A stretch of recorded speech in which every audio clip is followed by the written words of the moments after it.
Back with the VL. Now, so it's been a while since my last episode. I'm here in Melbourne, and coming with Melbourne, it's known as 4 seasons in one day, which couldn't be more true right now. In the last 3 weeks, we've seen nothing but rain, so painting an engine bay has been impossible. Maybe if I wasn't doing this all outside under a car cover, it might be different, but here we are. I've got my paint, I've got 400 grit sandpaper. This engine bay looks like it's already been prepped for paint before. Maybe it's had a front end impact, that's what everyone likes to say. I don't know, nor do I really care. It looks straight enough to me. I'm gonna sand it down, clean it up again, paint it, and that's just that. I'm really hoping this goes all right, hoping I don't run out of daylight, should be fine. And yeah, let's just see how this comes out. I got the cheapest paint, super cheap order could get me, and the sandpaper was about $5 from Budding.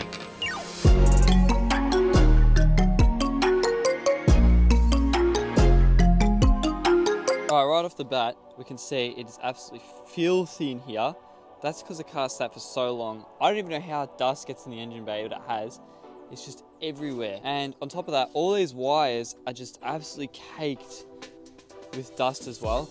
So I'm thinking I'm going to clean all these wires up, then take care of all the dust everywhere. Everywhere has dust on it. Like, you can just see all these spots. I'm going to get rid of all of it, clean it up nicely, and then I'm going to sand it down properly. I'm going to do one half first, then the other half, just for a thumbnail. And then, yeah, we'll see what happens. I'm hoping to match this red to the red on the car. Sorry, it's a bit filthy. Okay, you can see the front here. Now, I'm not going to paint this. I'm actually going to leave it black, what it is already, only because I'm not sure what that color is normally, and I quite like the look of the black. And then as far as the front end of the car, the hood and this quarter here, that's eventually going to get painted. You know, that will come very soon. I'm pretty keen. It looks pretty straight, so I think it should come out all right. But for now, we're going to just stick to smashing out this engine bay. Feels weird being in here. Anyway, first things first, I'm going to go over all the wires. That way I can just smash out one thing at a time. These wires are so crusty. I've got a little wipe, microfiber towel. I'm just going to go all of them. I was contemplating pressure washing this entire car, but I don't want to get water in the wrong spots, and I feel like this car would rust even if I looked at it. So I'm just going to do it by hand. Simple, easy, might take a minute, but I don't really mind, and it should come out better.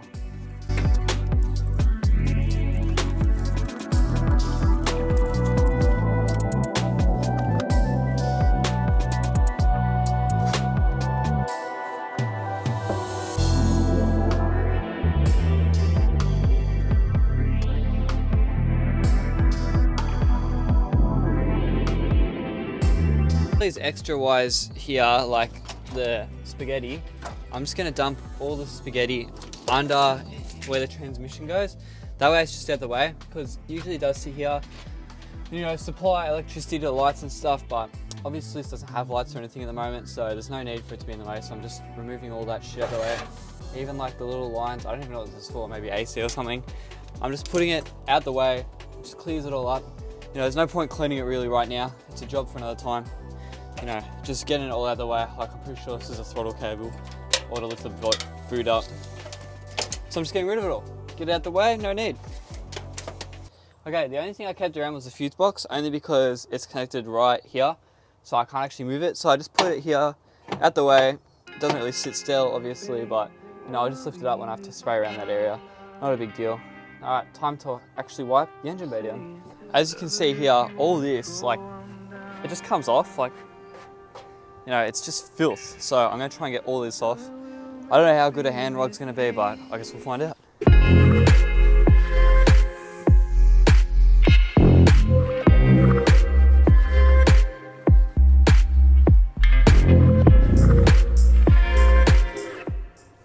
Already, look how nice that red is. Like, that gives me good confidence for this spot here. Like, just to test, like, obviously it's primer only, but that looks fucking good.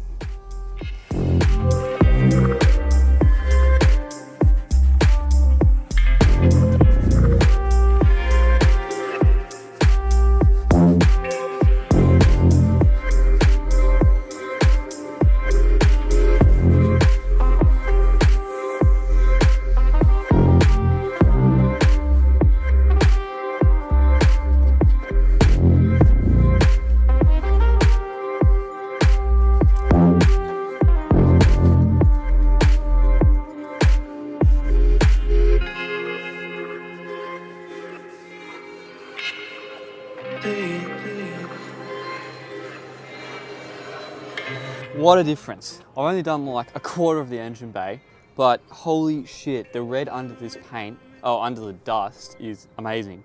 Obviously though, it's been touched up in about 3 different spots in this one little section. So it doesn't matter how good it is, it's gonna need a respray anyway. Chances are that paint is not gonna match this one. I just kind of bought whatever paint that was red. So I'm still gonna scuff it down with the sandpaper and then just respray over it. Gotta do what you gotta do. I'm just gonna try and make sure there's no dust left on this thing and do, yeah, one part at a time. Now I have my sandpaper. This is just 400 grit. You know, you could probably start at 200 and work your way down to 400. Can't I be bothered? No. So I just got 400, $1 holder, whatever. I'm just gonna sand it all down. Try and get all this dots and rusty shit off, because whatever shows on top of this will show straight through the paint. So if there's bumps and shit, it will be magnified with the paint on top of it. Obviously I'm not looking for a perfect finish or anything, but there's no point painting it. It's just gonna peel off after 3 days. So yeah, time to sand.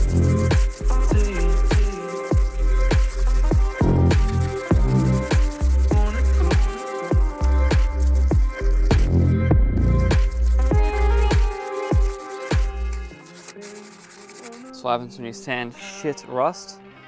It's just got this cake on it. Now it's all smooth.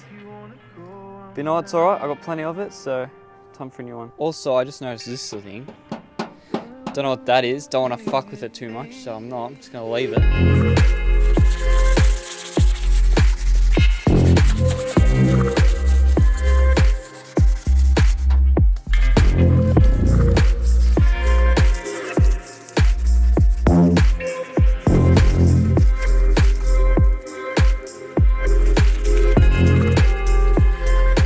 Obviously it's a bit hard to get into these spots here. I'm just doing what I can, but you know what? It's come straight back down to the metal.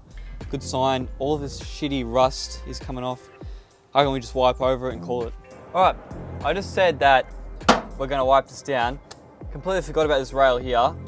So I'm gonna go over this again, obviously. Because all this rust, that's like the most important thing to me, just to get off, because I reckon that would flake off straight away. My block just doesn't fit in here. Oh well.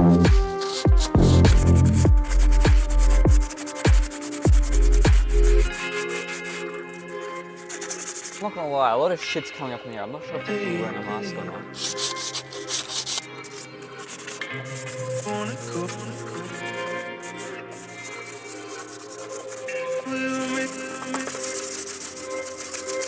Alright, time to rinse all this shit off. Alright, rinsing it. I'm going to start from the top so all the water naturally goes down. But I reckon rinsing is just as important as the painting part, because if you fuck up the rinsing, the paint won't stick.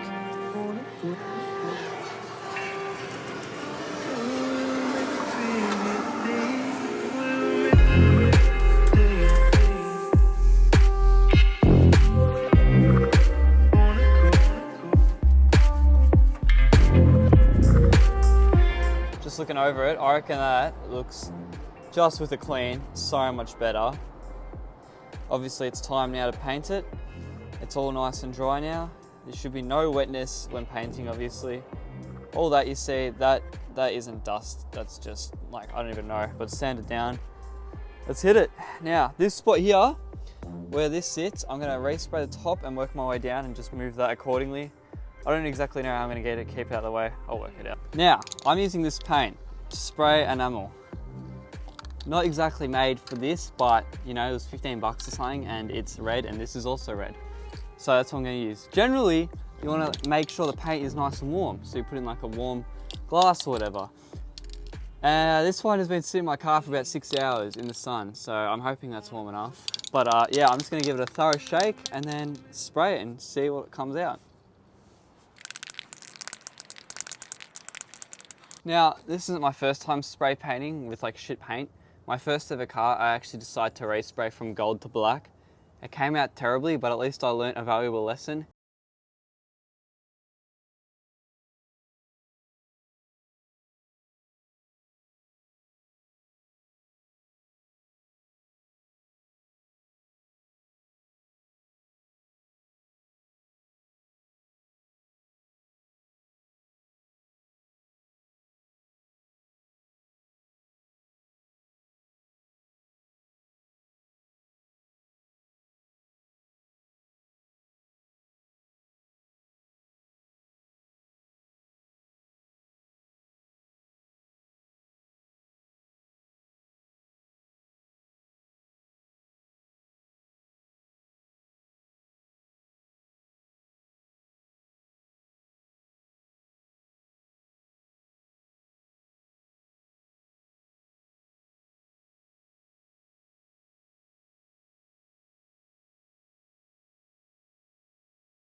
Like, it's coming out alright, you know? Like, it's got a nice shine, but fuck, man, there's still a lot of that black stuff everywhere. And, you know, I think it comes down to just using a cheap paint. So I reckon I'm just gonna go one more coat just along these parts where it really needs it, you know. But there's no runs, which I really like, and I want to kind of keep it that way without the runs. But, you know, I gotta do another coat, so I reckon another coat is to come, which ain't too bad. And then I'll see you guys after the next coat. Losing sunlight fast, but you know what? I reckon it's done. There it is, final result. Now obviously all here has to be done. I kind of forgot about that, so I'm just gonna do it when I do this. It's not a big deal. But you know what? For what that is, I reckon that is so much nicer. I did the back here as well, all in here and all that. I reckon that looks a world of a difference. Like, compared to what it was, what a job that was to do. Here comes my dad to inspect for himself. So that's the VL. One of the worst spots of this car was the engine bay. It still kind of is without the engine in it, but now that it's painted, it means you can chuck the engine and transmission in, and you've got a fresh, clean day to look at. Now, obviously, I still have that side to do, but as you said, it's getting dark. I'm gonna do it off camera, but man, this side looks so good. Obviously, if you're doing your own VL, you know, this is never a walkthrough tutorial. You want to do an undercoat, prep it properly, do different types of sandpaper levels leading into it, and then your undercoat, and then, yeah, of course. This was just a send off. I didn't even tape anything down. You know, obviously it's not a mirror finish. I've never done this before. This paint was like $15. So if you want a cheap job, this is it. This is all for looks. You know, who knows what I'm gonna do for the outside of the car. I'm probably gonna do a lot better of a job, maybe clear coat it and everything, match it to the rest of the body. But for this, you know, you can kind of get away with doing a cheaper job. So that's it for this. I reckon next video is either engine in, something major like that with my mate again, or I'm gonna clean the interior and make it new.